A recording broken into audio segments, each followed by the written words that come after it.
உண்டானதே. காதல் என்ற மந்திரத்தின் மாயம் என்ன?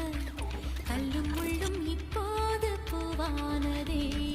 வானவில்லின் துண்டொன்று மண்ணில் வந்து யாருக்கும் சொல்லாமல் பெண்ணானதே. பெண்